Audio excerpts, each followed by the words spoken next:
Welcome to the One Year Bible, September 2. The Old Testament reading, Ecclesiastes chapter 1, verse 1, through chapter 3, verse 22.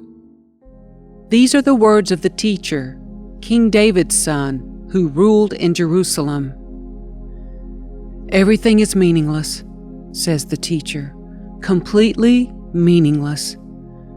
What do people get for all their hard work under the sun? Generations come and generations go, but the earth never changes. The sun rises and the sun sets, then hurries around to rise again.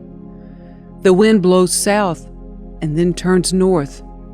Around and around it goes, blowing in circles. Rivers run into the sea, but the sea is never full. Then the water returns again to the rivers and flows out again to the sea. Everything is wearisome beyond description. No matter how much we see, we are never satisfied. No matter how much we hear, we are not content. History merely repeats itself. It has all been done before. Nothing under the sun is truly new. Sometimes people say, "Here is something new," but actually it is old. Nothing is ever truly new. We don't remember what happened in the past, and in future generations, no one will remember what we are doing now. I, the teacher, was king of Israel, and I lived in Jerusalem. I devoted myself to search for understanding and to explore by wisdom everything being done under heaven. I soon discovered that God has dealt a tragic existence to the human race. I observed everything going on under the sun, and really, it is all meaningless, like chasing the wind. What is wrong cannot be made right. What is missing cannot be recovered. I said to myself, "Look, I am wiser than any of the kings who ruled in Jerusalem before me. I have greater wisdom and knowledge than any of them." So I set out to learn everything from wisdom to madness and folly. But I learned firsthand that pursuing all this is like chasing the wind.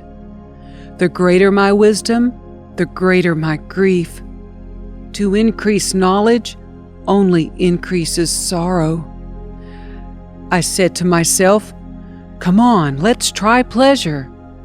Let's look for the good things in life." But I found that this too was meaningless. So I said, "Laughter is silly. What good does it do to seek pleasure?"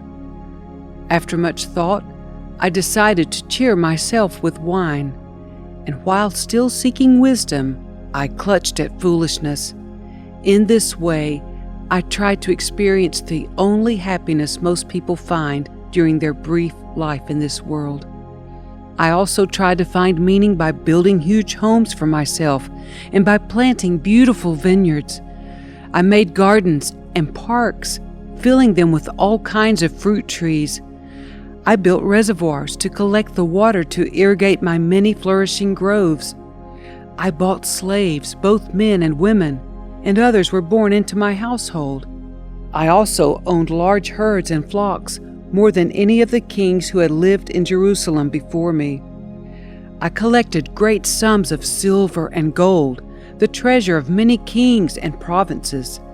I hired wonderful singers, both men and women, and had many beautiful concubines. I had everything a man could desire. So I became greater than all who had lived in Jerusalem before me, and my wisdom never failed me. Anything I wanted, I would take. I denied myself no pleasure. I even found great pleasure in hard work, a reward for all my labors. But as I looked at everything I had worked so hard to accomplish, it was all so meaningless, like chasing the wind. There was nothing really worthwhile anywhere. So I decided to compare wisdom with foolishness and madness, for who can do this better than I, the king? I thought, wisdom is better than foolishness, just as light is better than darkness. For the wise can see where they are going, but fools walk in the dark. Yet I saw that the wise and the foolish share the same fate. Both will die. So I said to myself, since I will end up the same as the fool, what's the value of all my wisdom? This is all so meaningless. For the wise and the foolish both die. The wise will not be remembered any longer than the fool. In the days to come, both will be forgotten. So I came to hate life because everything done here under the sun is so troubling. Everything is meaningless, like chasing the wind. I came to hate all my hard work here on earth, for I must leave to others everything I have earned.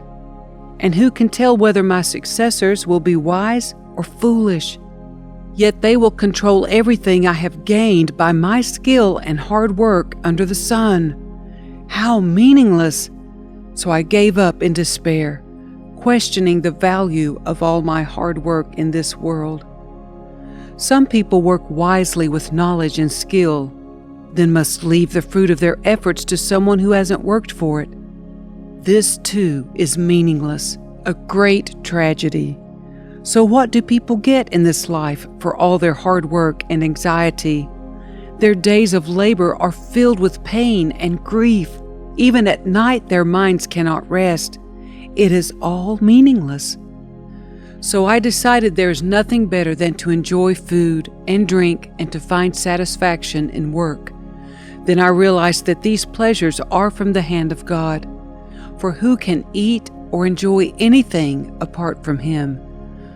God gives wisdom, knowledge, and joy to those who please Him. But if a sinner becomes wealthy, God takes the wealth away and gives it to those who please Him. This too is meaningless, like chasing the wind. For everything there is a season, a time for every activity under heaven, a time to be born and a time to die, a time to plant and a time to harvest, a time to kill and a time to heal, a time to tear down and a time to build up, a time to cry and a time to laugh, a time to grieve and a time to dance, a time to scatter stones and a time to gather stones, a time to embrace and a time to turn away, a time to search and a time to quit searching, a time to keep and a time to throw away, a time to tear and a time to mend, a time to be quiet and a time to speak, a time to love and a time to hate, a time for war and a time for peace. What do people really get for all their hard work? I have seen the burden God has placed on us all, yet God has made everything beautiful for its own time. He has planted eternity in the human heart, but even so, people cannot see the whole scope of God's work from beginning to end. So I concluded, there is nothing better than to be happy and enjoy ourselves as long as we can. And people should eat and drink and enjoy the fruits of their labor, for these are gifts from God. And I know that whatever God does is final. Nothing can be added to it or taken from it. God's purpose is that people should fear Him. What is happening now has happened before, and what will happen in the future has happened before, because God makes the same things happen over and over again. I also noticed that under the sun there is evil in the courtroom. Yes, Even the courts of law are corrupt. I said to myself, in due season God will judge everyone, both good and bad, for all their deeds. I also thought about the human condition, how God proves to people that they are like animals. For people and animals share the same fate. Both breathe and both must die. So people have no real advantage over the animals. How meaningless. Both go to the same place. They came from dust and they return to dust. For who can prove that the human spirit goes up and the spirit of animals goes down into the earth? So I saw that there is nothing better for people than to be happy in their work. That is our lot in life, and no one can bring us back to see what happens after we die. The New Testament reading, 2 Corinthians chapter 6, verses 1 through 13. As God's partners, we beg you not to accept this marvelous gift of God's kindness and then ignore it. For God says, "At just the right time, I heard you. On the day of salvation, I helped you." Indeed, the right time is now. Today is the day of salvation. We live in such a way that no one will stumble because of us, and no one will find fault with our ministry. In everything we do, we show that we are true ministers of God. We patiently endure troubles and hardships and calamities of every kind.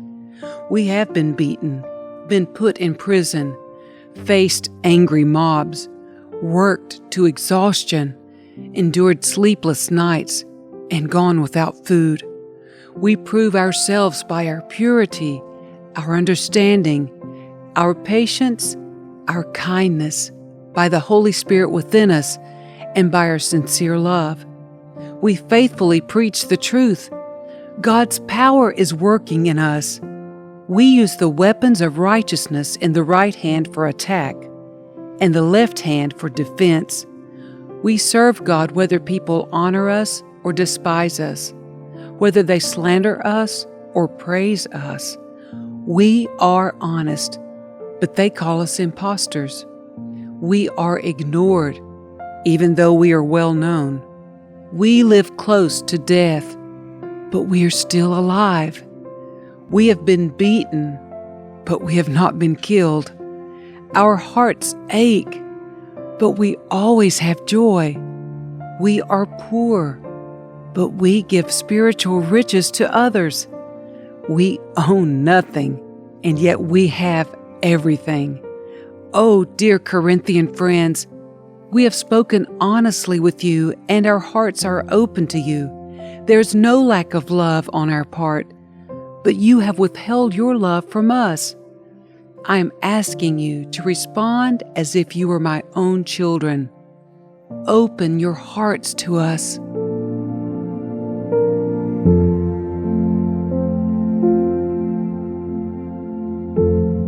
Psalm 46, verses 1 through 11. God is our refuge and strength, always ready to help in times of trouble.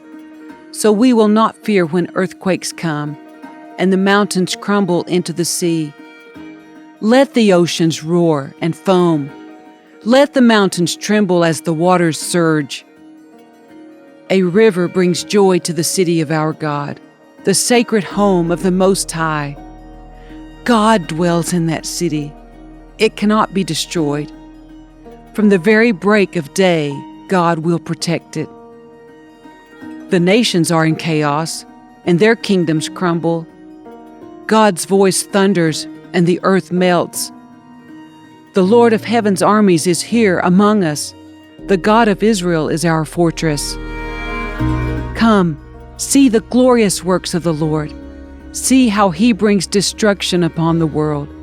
He causes wars to end throughout the earth. He breaks the bow and snaps the spear. He burns the shields with fire.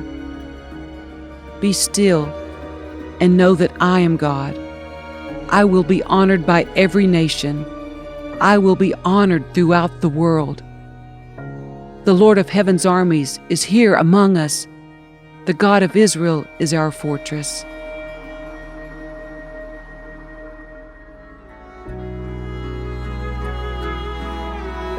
Proverbs 22, verse 15.